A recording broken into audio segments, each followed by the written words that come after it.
Ciao a tutti, bentrovati sul mio canale in cui parliamo di orchidee. Io sono Daniele. Oggi vi voglio presentare un Paphiopedilum filippinese. È un Paphiopedilum botanico. Se vedete ha tantissime piantine che sono nate dalla pianta madre. Credo che in tutto ce ne saranno una, questa più grande, queste altre che vedete, in mezzo ce n'è un'altra, una piccolina qua sotto. Credo che ci siano 4 o 5 piante, una bellissima tipologia questa, fa dei fiori molto particolari, molto grandi, è appena arrivata, è nel composto suo originale, provo a fare con voi il rinvaso, perché tanto queste non la tengo mai così come arrivano dalla ditta dove le acquisto. La metterò in fibra di cocco, vi faccio vedere il lavoro che viene fatto ogni volta che si fa il rinvaso. Questo è perlomeno quello che faccio io, cioè non la lascio qui perché non so da quanto tempo c'è il composto dentro. Faccio tutto il lavoro di preparazione, ve lo faccio vedere, vi documento e poi vi dico il tutto. Allora, per prima cosa cerchiamo di tirar fuori tutta la pianta, cercando di acciaccare un po' il vaso ai lati, senza cercare di rovinare le radici. Questo è un po' che è in vaso perché è un po' difficile a tirarla fuori. Eccola qua. Ci siamo riusciti, questo è il vaso vecchio. Queste sono le radici, come vedete sono in buono stato.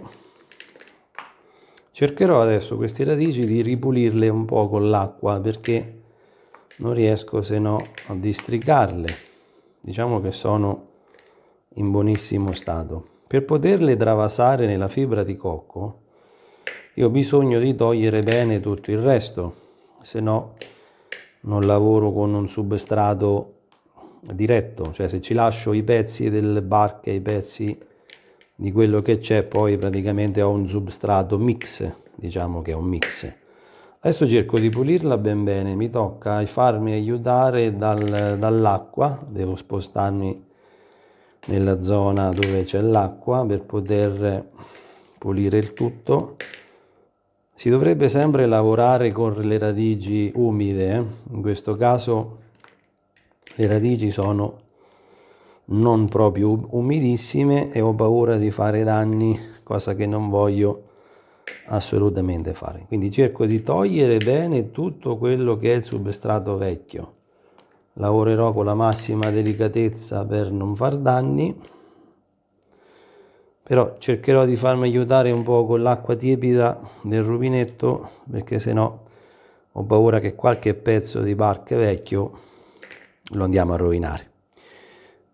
Quindi mi sposto direttamente alla zona acqua. Allora ci siamo qua. Questa è l'acqua, cerco di regolarla per non far danni alle radici in modo tale che sia alla giusta temperatura. Diciamo che con l'acqua la pianta ha umidito un po' le radici e quindi tutto è molto più facile. Riusciamo a pulirla bene e questo è il gioco. Ecco, i pezzi sono tutti quanti andati giù. Diciamo che li abbiamo tolti tutti, i pezzi di bark, pezzi di pomice, tutto quello che c'era. Eccola qua, la radice è sana, è una bella radice, l'acqua è della giusta temperatura. Ci siamo, questo è il lavoro fatto. Questa è la pianta appena ripulita, le radici sono sanissime, quindi non ho dovuto tagliare nulla, ho fatto una bella pulizia. E adesso andiamo a procedere con il rinvaso nel vaso con la fibra di cocco. Seguitemi. Allora, diciamo che il vaso, quello precedente, era questo come grandezza, quindi lo trasferiremo di qua. Trasparente perché voglio vedere bene come funzionano le radici. Ho la fibra di cocco qua vicino a me. Molto semplicemente cercherò di mettere giù la pianta. Vediamo se come radice ci siamo. Forse no perché la radice l'abbiamo lavata, l'abbiamo diciamo allargata e quindi nel vaso dovrei tenerla abbastanza stretta. Prendiamo un vaso un pochino più grande. Su questo vaso diciamo che la pianta starà benissimo perché proprio la misura la misura delle radici che ho appena allargato. Con la fibra di cocco è semplicissimo, di solito faccio così, metto un piccolissimo strato sul fondo giusto per preparare un po' la radice che verrà adagiata. Cerco di mettere giù la pianta, se voi riuscite a vedere quello che sto facendo. Quando metto giù la fibra di cocco va quasi automaticamente a occupare gli spazi che trova vuoti. Casomai do un piccolo colpetto, cerco di metterla giù più possibile con le mani. È molto facile come cosa, molto semplice, è alla portata di tutti. Ho intenzione di farvelo vedere perché Papiobedilum sto notando che in fibra di cocco stanno veramente, ma veramente bene. Poi vi farò vedere altri video di come recuperano, tipo lo sfagno, in buona sostanza, un po' tipo lo sfagno.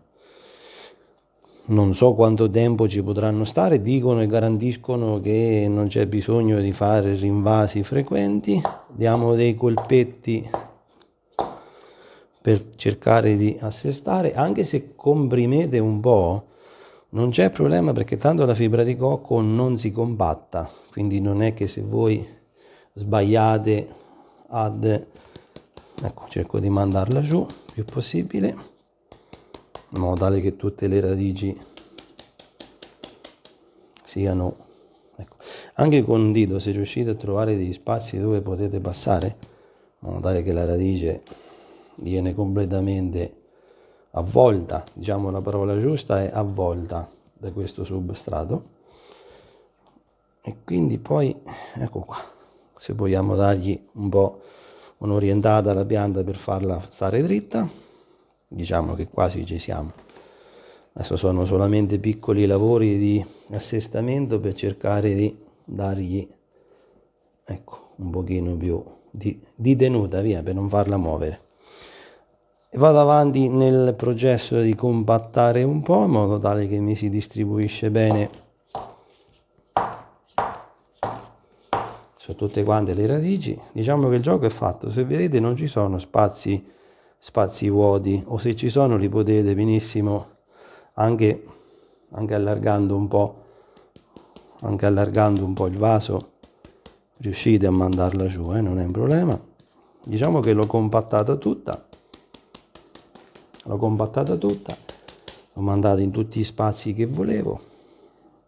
È molto soffice come prodotto, è molto leggero, non è difficile. Poi se quando l'avete ricompattata avete bisogno di rimandare giù altra fibra di cocco, potete farlo. Diciamo che si presta tantissimo, cioè lo potete lavorare in tutti i modi che volete. Ecco qua. Le radici sono quasi tutte sommerse, tranne che qualcuna qui. Ecco, ci siamo, non è che voglio, ecco qua, insistere su. È molto semplice come gioco, molto semplice. Se anche la compattate un po' non succede niente, perché rilascia la compattezza che ha. È proprio bello come prodotto. Io ho fatto il lavoro abbastanza semplice, però ve l'ho condiviso con voi, almeno vedete un po' come il lavoro che viene fatto. Eccole qua. Le radici le metto sul vaso trasparente, a me non le vedo, mi piace vedere le radici. Diciamo che sono terrestri, però sono terrestri nel senso che le radici qualche volta non è che vanno in profondità. La caratteristica del Papiobedium è che la radice rimane molto in superficie, quindi qualche radice inevitabile che un po' di luce, un po' di sole, un po' di acqua la possa prendere. Eccola qua, il gioco è fatto, è semplicissimo, le radici le vedete, poi le vedrò, le documenterò, me le posso seguire con tutta calma. Questo è quanto, ho seguito con voi questa cosa, a presto, al prossimo video, grazie di avermi seguito.